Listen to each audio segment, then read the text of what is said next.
Bonjour, c'est le Monde Info, c'est l'occasion de croiser la route de chrétiens d'ici et d'ailleurs. Cette semaine, nous vous proposons de rencontrer une femme passionnée de méditation contemplative.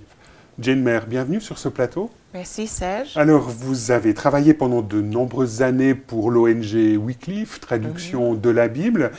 Aujourd'hui, vous publiez un livre qui s'intitule « Ce regard qui nous transforme », qui est un peu un livre qui retrace votre parcours en matière de méditation biblique.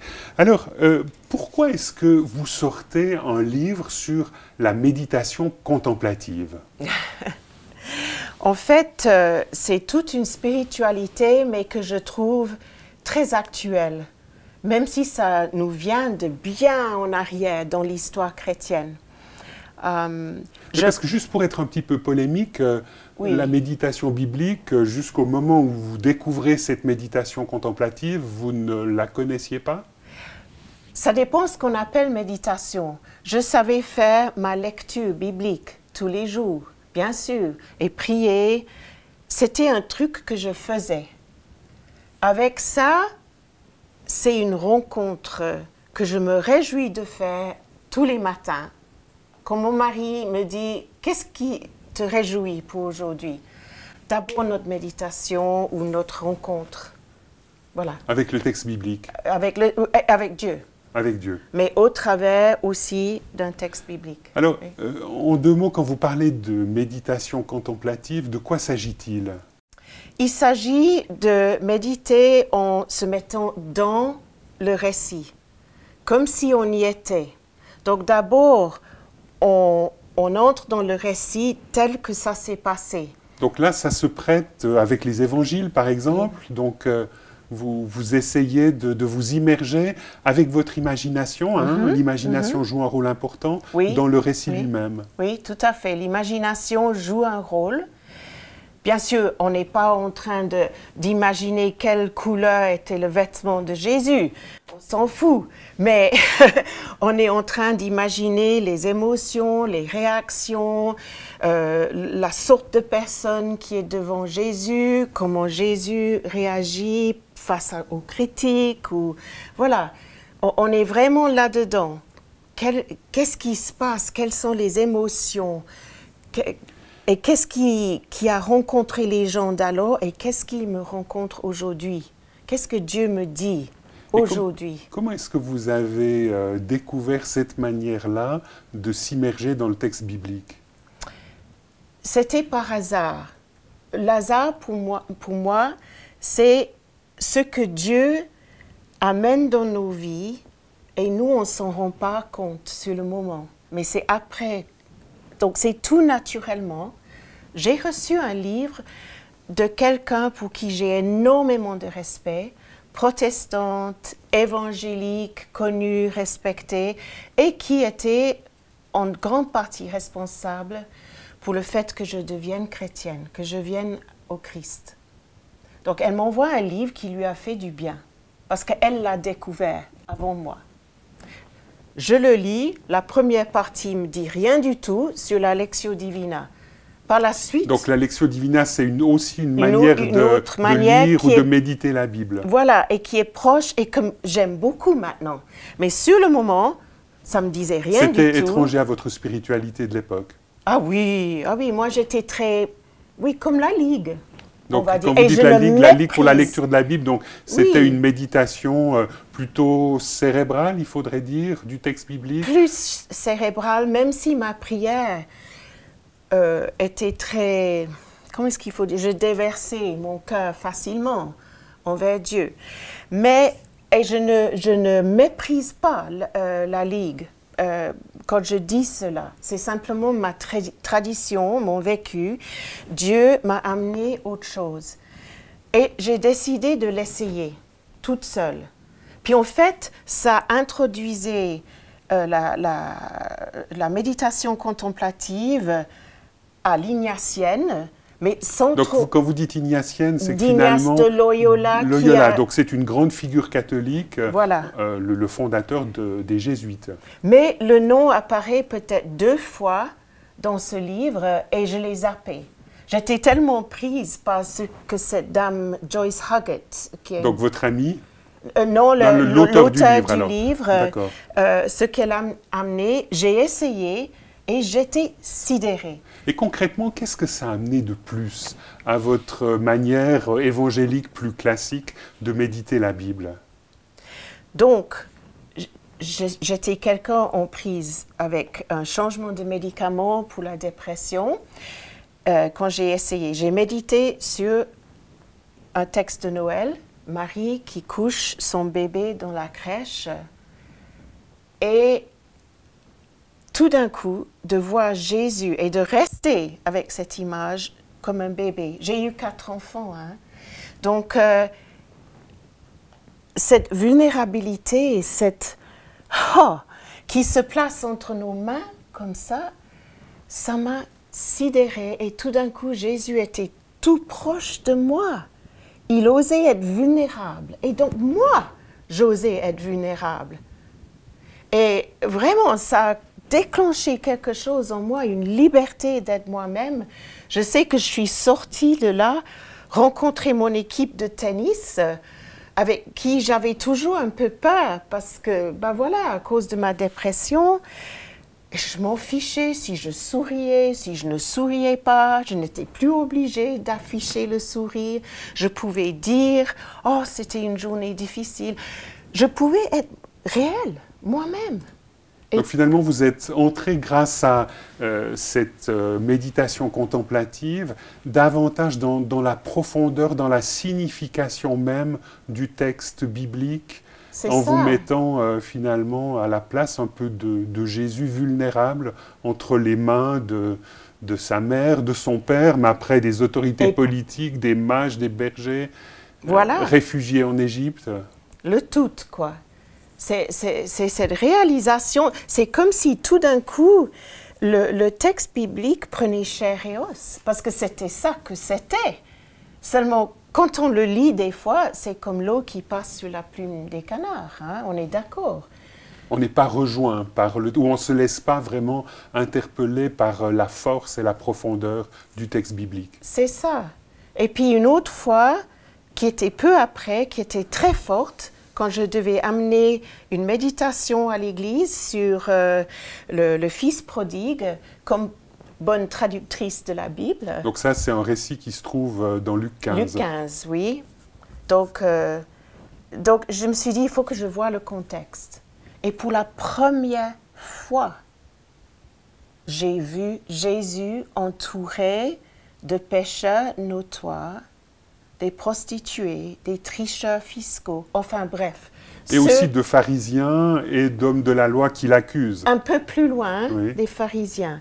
Mais je n'avais jamais vu Jésus qui se laissait entourer de ces gens. Cet accueil qu'il avait, ça m'a amené dans l'église émergente, missionnelle, enfin, aller vers les gens là où ils sont et sans ce regard critique pour ce qu'ils font, mais pour les accueillir avec le même amour que Jésus-Christ. Et là, en matière de méditation contemplative, vous avez pu raccrocher ce que vous étiez en train de vivre à Ignace de Loyola. Oui. Donc ça a été aussi peut-être un élément important de découvrir que finalement, depuis plusieurs siècles et de nombreux siècles, ce type d'appréhension de la Bible avait cours. Tout à fait. C'était grâce au cours ISCAS, Initiation à la spiritualité chrétienne, génial, l'histoire. Donc un parcours d'histoire de la spiritualité chrétienne. Voilà, c'est ça. Et puis l'accompagnement spirituel. Donc là, j'ai pu mettre du chair et de l'os sur le personnage, la personne d'Ignace de Loyola. Et tout d'un coup, j'ai compris que moi, je l'avais casé, donc d'abord catholique, ensuite, comme tout le monde, c'est l'Inquisition. Or, lui a souffert de l'Inquisition. Il a été suspecté par eux. Et ce que j'ai découvert de lui m'a juste enchantée. Il faut juste dire que lui, c'est qui a donné sa forme qui est encore actuelle aujourd'hui. Il a ajouté un élément très fort, c'est cette ouverture et accueil de soi-même, de ce qui se passe en soi. et d'autres éléments venaient de loin en arrière, mais en Donc de évolution. toute une tradition chrétienne oui, de mais méditation de la Bible ou de Oui. méditation générale. Et- Et lui a amené cette dimension de présence personnelle C'est devant Dieu. ça, oui, oui. Vous esquissez là une ou deux choses, mais concrètement aujourd'hui, lorsque vous menez pour vous-même une méditation contemplative ou ignatienne, comment est-ce que ça se passe? D'abord, c'est clair, c'est un peu, il faut se souvenir, voilà, des étapes, mais ce qui aide, c'est simplement de penser, mais je viens à la rencontre de mon Dieu qui m'aime. Et donc, il y a toujours un moment où de juste se calmer et prendre conscience de l'amour de Dieu, le fait qu'il est déjà là, et juste de m'ouvrir à lui. Dans Donc ça, tout c'est ce la- qu'il veut. la Ça, première c'est étape. première. Deuxième, de m'ouvrir à moi-même, d'être honnête avec moi-même et avec Dieu. Comment est-ce que je vais maintenant, aujourd'hui? Et Donc que ça, c'est cette dimension un peu réflexive. c'est ça. Et c'est très important pour être rencontré par Dieu. Parce que si on ne peut pas sortir ce qui se passe en soi, on ne peut pas être facilement rencontré. Donc deuxième étape, la troisième. La troisième, c'est qu'on lui demande quelque chose comme cadeau pour aujourd'hui. Et moi, je suis un canevas aussi. Moi, je ne réinvente pas la roue si ce n'est pas nécessaire. Des fois, je le suis pour cette première partie d'entrer en contact avec Dieu avant même de se tourner vers le texte. Et des fois, je le fais comme je me sens. Alors, on a vu 3 étapes, il y en a une quatrième, c'est le face-à-face avec le texte biblique. C'est ça, et c'est vraiment dans cette écoute, mais avec l'essence. On va dire comme Donc là, ça. on retrouve cette perspective d'imagination, de se Voilà. projeter dans le texte, de vivre le Exactement. texte avec les différents personnages. Exactement. Et moi, je le lis toujours 2 fois au moins. Après, je peux retourner et je vais juste être attentive à quelque chose qui me questionne, m'intrigue, me fascine, me réjouit ou qui me directement rencontre. Des fois, c'est pas tout de suite qu'on est rencontré. Des fois, on doit juste savoir rester un moment et attendre et aller avec ce qui a attiré l'attention et on voit après un moment, la plupart du temps, mais pas toujours. Et ça, c'est une autre chose que j'aime avec cette spiritualité, c'est que si je me lève et j'ai rien expérimenté de faramineux, ok? Mais ça va très bien. C'est un jour comme ça.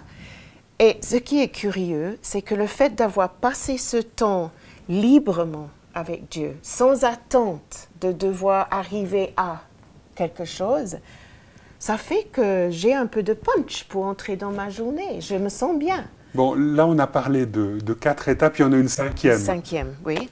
Donc, Quelle est-elle? la cinquième est aussi très importante et il m'a fallu quand même pas mal d'années de pratique pour vraiment piger. Mais c'est pas grave, on va avec ce qu'on comprend et on apprend sur le tas. C'est la relecture du moment, c'est simplement garder une trace de comment Dieu m'a parlé, rejoint. Et là, vous avez un petit cahier sur J'ai un lequel petit vous cahier. notez un peu le fruit, on peut dire ça comme ça, le fruit de votre temps de méditation. Oui, et puis si Dieu m'a fait, si une résonance a surgi de ma vie, une mémoire, une personne, voilà, je note. Et oui, et ce que je prends avec moi. Et ça dure combien de temps? 5 La minutes? relecture, 5 Non, minutes. l'ensemble Ah, l'ensemble. de la méditation. C'est quoi, 5-10 minutes davantage? Les jésuites avec qui j'ai fait une semaine des exercices spirituels, c'est en gros fait comme ça, mais de façon plus intense et accompagné de quelqu'un. Donc, eux, ils disent pas plus de 30 minutes. Bon, pas en regardant la montre, mais... Et ça m'a fait du bien, parce que moi, j'étais le genre de chrétienne qui visait beaucoup trop loin. Voilà, il faut au moins que je fasse 1 heure. S'il fallait en 2 mots résumer un peu ce que vous avez découvert au niveau de votre foi en pratiquant cette méditation contemplative, qu'est-ce que vous diriez?